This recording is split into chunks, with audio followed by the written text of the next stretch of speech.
I'm Julian Kilker. I am an Associate Professor of Emerging Technology in the Journalism Department at UNLV. And for the past couple of years, I've been focusing on emerging media technologies in terms of how they're designed and how people are pushing the limits, the boundaries of the technologies. So what I'm going to be doing here is showing you a couple of snapshots, in some cases literally, from this particular project.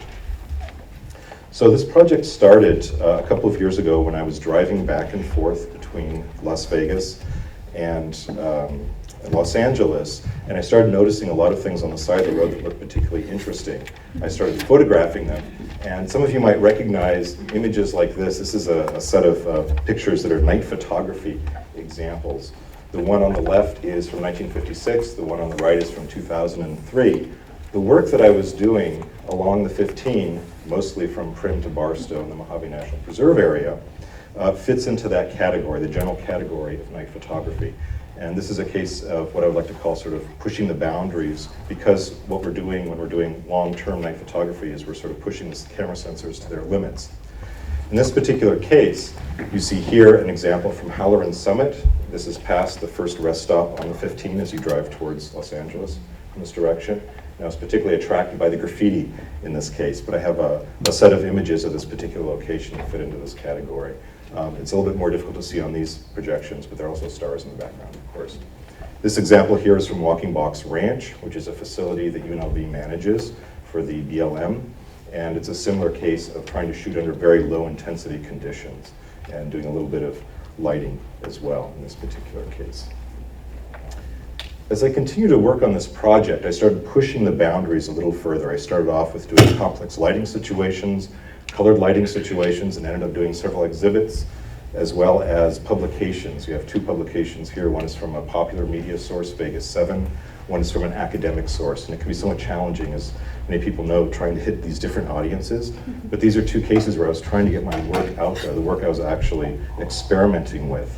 But more importantly than this was actually pushing the limits of what I could do in treating the desert environment as a lab. This is a failed experiment right here, for example, as you can probably tell. That's why I put a big X through, just in case anybody was concerned about it. A lot of digital noise in this particular image. It's a 6-minute shot, and also what's called purple shift. I've pushed the sensor too far.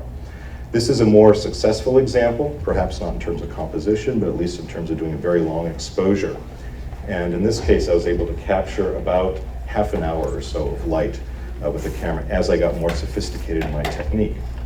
Now, what I was doing in this project was not just creating pretty pictures. My goal was to explore the technologies and the techniques that are being used and to understand how these are communicated.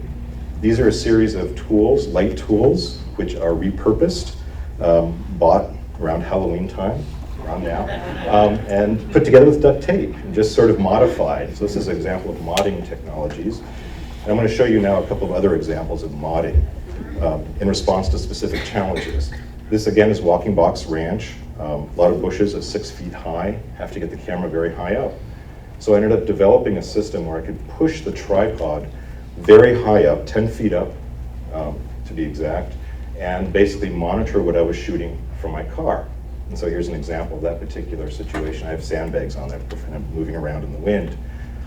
Very simple modification, but I think importantly, made with parts that I bought at the local hardware store, literally at Lowe's. I went down there and I was able to reconfigure a standard tripod to push it up in height. Very simple to do, but having a great effect on the point of view. Here's a more complex scenario where I'm using what's called a motion control system. This is part of the Open MoCo project, and the specific hardware was designed by an engineer in San Francisco. This basically allows the camera to be controlled remotely or move and capture long sequences of images and also do panoramic shots.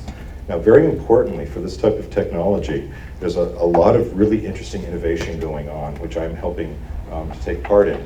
This Open MoCo project uses Arduino boards, as well as a couple of stepper motors, which are readily available online. Again, this is sort of the high-tech equivalent of going to Lowe's, finding parts, and putting them together. That's also a rip-off of the Nintendo controller that was in the corner there. This sort of tinkering with technology, modifying it, is something that comes out of the maker movement, which I'm sure many of you have heard of. We've got Wired Magazine talking about maker examples, Make Magazine, and also the Maker Fair that happened in downtown just last January. And I hope we're doing that again next year. So if anybody knows about that, let me talk with me. I'd be happy to talk with you about it. Here's another example of modifying camera technology. This is literally a vacuum cleaner tube that was attached to the front of the camera, and this allows you to very carefully move the lens around and do tilt shift effects. This was an experiment that has now been turned into a very successful company called Lens Baby. There's not a wedding photographer out there that doesn't know Lens Baby. This is another example of modified technologies and taking very impressive pictures from very high altitudes using a weather balloon. This guy in England basically was able to modify a point-and-shoot camera, basically modify the firmware, the operating system for the camera, and then hoist it in the weather balloon and take aerial shots. And in fact, this is a project that's been replicated in Las Vegas, in our valley, and the two students who produced this particular image here, are now part of UNLV. They're in our honors college, and so very interesting work going on. It's being replicated and then augmented in many ways, in very interesting ways. So wonderful photography, very sophisticated. This is an example too of innovation in the photography world. This is Tom Lowe, who just a couple of years ago started speccing systems that he wanted to build. He went down to his local shop and had them build dolly systems, and he's now coordinating basically the major time-lapse online forum for people integrating and talking about technologies. This guy, John Pasterjack, very interesting guy. He always makes fun about his uniform that he wears in his videos. But he works out of his garage down in Florida. And he developed a system, a dolly rig, basically moves back and forth using skateboard wheels. And I've taken that system, which he provides at cost, basically, provides the parts lists for, and I basically modified it and put it in my backyard where I'm testing how I can make that move. Now again, the important part about these types of technologies is not just that I'm experimenting with them and I'm building with them and modifying them and contributing back to the communities, but I'm studying how people do this, how people influence innovation and pushing media. And this is literally a project where I'm trying to see another way, not only visually, but also in terms of using the technologies. So, thank you.